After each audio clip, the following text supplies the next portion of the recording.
ሔዋን እንደዋዛ ፍሬዋን በልተሽ በኔና በይሱ ሞትን አመጣሽ።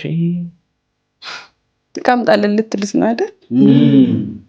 ሼፍ ሊሆን ወስኛለሁ። ተነሽ አባ ተነሽ አባ አንተ ተነሽ። ያው እምቢ አለችኝ። መክሊት እምቢ አለች። እምቢ አለች አለው። ተናገር። ምን ጎተ ተናገሪ።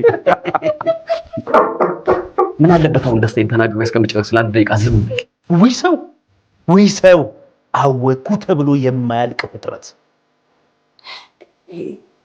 ሲጀምር ይሄን አውጥቼ ለአንተ ምን አስወራኝ? አንቺ መቼ ነው ደግሞ አልጋ ላይ ሽንቴን የሸናሁት? ግልጽ 52 ላይ እኔ ከዚህ በላይ ሳቅ አልችልም። አይደለ ቀላል ነው በታበል ደባሰም አለ። ደህና ነው አይዴ ለሄድና ጋሽጥላውን ታጥቹ ልጅ እኮ ነህ። አልምራትም፣ አጠፋታለሁ፣ እቦጫጭቃታለሁ።